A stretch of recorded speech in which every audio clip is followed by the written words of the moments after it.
ये जो देश देख रहे हैं ईरान, यहाँ पर एक बड़ी उथल पुथल मची हुई थी, लेकिन ये उथल पुथल अचानक से शांति में क्यों बदल गई है और अमेरिका को किसने रोक लिया है? डोनाल्ड ट्रंप ने खुद बताया कि अमेरिका को किसने रोका ईरान के ऊपर एक्शन लेने से। और इन सब के बीच में सबसे बड़ी चीज, क्या चाबहार को भारत छोड़ रहा है? जियोपॉलिटिक्स में बहुत कुछ चल रहा है। हमेशा की तरह वर्ल्ड मिरर के इस एपिसोड में जानने को मिलेगा बहुत कुछ। ये जो ईरान है ना, ये आसान चीज नहीं है और यही वजह है कि पिछली बार ही इजराइल और अमेरिका ने ये सोचा था कि यहाँ सफलता मिल जाएगी, लेकिन सफलता नहीं मिली। उसके बाद एक दोबारा पूरी तैयारी के साथ कोशिश की गई, लेकिन इस कोशिश में अचानक से ये देखने को मिला, जब ट्रंप ने भी कहा था मदद रास्ते में है और ग्राहम ने भी कहा था मदद रास्ते में है, लेकिन अचानक से रोक दिया गया। अब इसके पीछे क्या कारण है? अगर ईरान के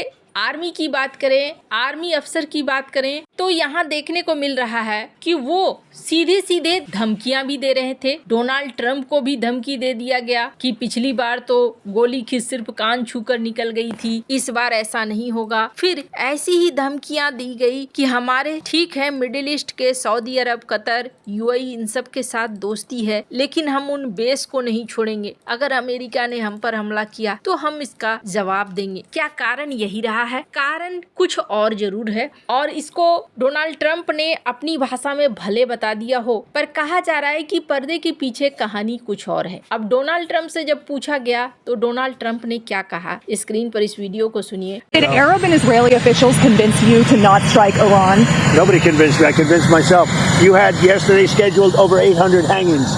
They didn't hang anyone. They canceled the hangings.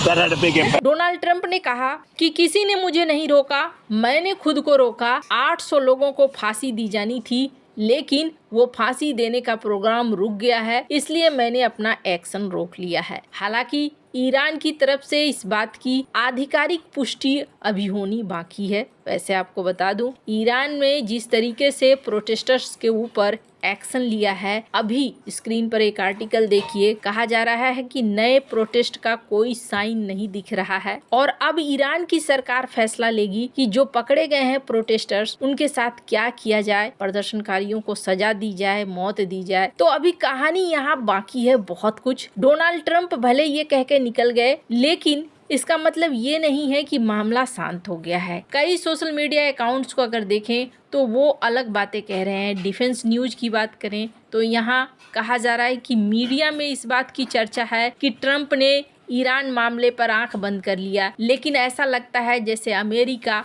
अपने हार्ड पावर को शिफ्ट कर रहा है। और इस हार्ड पावर में क्या क्या शिफ्ट कर रहा है? यूएसएस अब्राहम लिंकन को पैसिफिक से हटाया जा रहा है, यूएसएस हैरी एस ट्रूमैन को अटलांटिक से हटाया जा रहा है और इन्हें कहा जा रहा है कि कथित तौर पर मिडिल ईस्ट की तरफ ले जाया जा रहा है। 180 एयरक्राफ्ट, दर्जनों वॉरशिप, सबमरीन्स, 10,000 सेलर, मरीन्स, इनको अरेंज किया जा रहा है। मतलब जो सोच रहे हैं लोग कि यहाँ पर शांति हो गई है, हो सकता है ये शांति ना हो, लेकिन ये सब बातें अब हो सकता है वाले मोड में चली गई हैं। अब बहुत सारे लोग सोचते हैं आखिर ईरान में ऐसा क्या है? इजराइल लगभग आसपास के सारे देशों पे तबाही मचा देता है, पर ईरान को रोकने में इसको दिक्कत क्यों आ रही है? तो ऐसा है कि ईरान की इकोनॉमी को गिराने के लिए आज से नहीं बल्कि दशकों से अमेरिका लगा हुआ है। लेकिन ईरान के पास सिर्फ तेल ही नहीं है, बल्कि ईरान ने बहुत तरीके से इस्तेमाल किया है। एक तो इनके पास जो स्ट्रेट ऑफ हॉर्मुज है, अगर ये यहाँ पर माइंस बिछा दे और जहाजों को तबाह करना शुरू कर दें तो अचानक से तेल का दाम दुनिया भर में हाहाकार मचाना शुरू कर देगा। एक तो इनकी भौगोलिक स्थिति ये है। दूसरी बड़ी चीज, इन्होंने यहाँ पर कई रीजनल पार्टनर्स बना रखे हैं, जिसमें से चाइना और रूस के साथ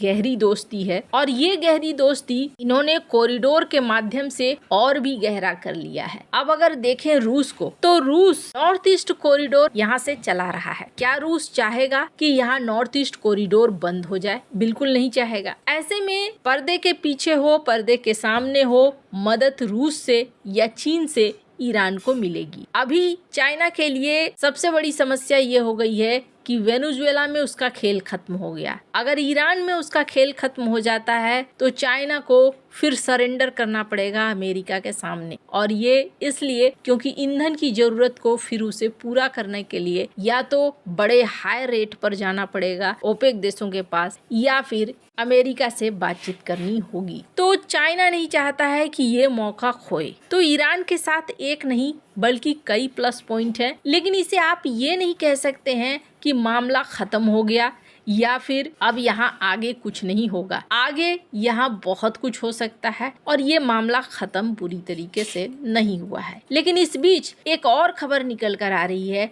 चाबहार पोर्ट को लेकर। दरअसल चाबहार पोर्ट भारत के लिए बहुत बड़ी रणनीतिक पोजीशन है। ये वो जगह है जहां से भारत अफगानिस्तान से जुड़ता है और ये वही जगह है जहां से रूस का नॉर्थ साउथ कॉरिडोर पूरी तरीके से फंक्शनल होता है। तो ऐसे में अगर चाबहार पोर्ट को बंद कर दिया जाता है भारत के लिए, तो ये भारत के लिए बहुत बड़ी मुश्किल होगी। भारत ने इस पोर्ट पे रणनीतिक पोजीशन भी बनाए रखा है ग्वादर पोर्ट के खिलाफ। ऐसे में जब पिछली बार ईरान के ऊपर प्रतिबंध लग रहे थे तो भारत को चाबहार पोर्ट के नाम पर 6 महीने की छूट मिली थी। अब लेकिन एक बार फिर से 25% की टैरिफ लगाया है अमेरिका ने और कहा है कि जो भी देश ईरान के साथ व्यापार व्यवसाय करते हैं उनको 25% का एक्स्ट्रा टैरिफ लग जाएगा। इसका मतलब हो गया 25 और 50 75%। लेकिन भारत अब यहाँ बातचीत कर रहा है चाबहार पोर्ट को लेकर अमेरिका से, ताकि भारत को छूट मिले। अभी जो इनके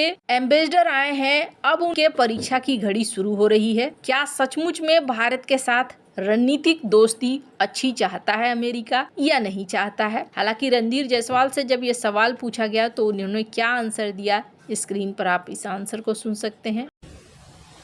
दूसरा सवाल आपका था चाबहार को लेके, तो उसमें मैं अपनी बातें आपके सामने रखना चाहता हूं। जैसा कि आपको पता है 28 अक्टूबर 2025 को यूएस के ट्रेजरी विभाग ने एक चिट्ठी जारी की थी हम लोगों को। उस चिट्ठी में उसमें अनकंडीशनल सैंक्शंस वेवर के बारे में जानकारी थी और ये जो अनकंडीशनल वेवर है, जो सैंक्शन वेवर हमको मिला है, आपको पता है जैसे कि वो 26 अप्रैल 2026 तक वैध है। हम इस व्यवस्था पर काम करने के लिए यूएस पक्ष के साथ। वहीं इनसे ये भी पूछा गया कि ब्रिक्स देशों की एक्सरसाइज हो रही थी लेकिन आप उस एक्सरसाइज में नहीं गए। इस पर उन्होंने आंसर दिया कि मुझे अभी पूरे कारण नहीं पता है, मैं बाद में बताऊंगा। लेकिन ऐसा लगता है भारत एक बैलेंस बनाकर चलना चाह रहा है। आपको क्या लगता है आगे क्या हो सकता है? कमेंट कर अपनी राय जरूर बताएं। जल्द मिलते हैं अगले वीडियो में नई खबर के साथ।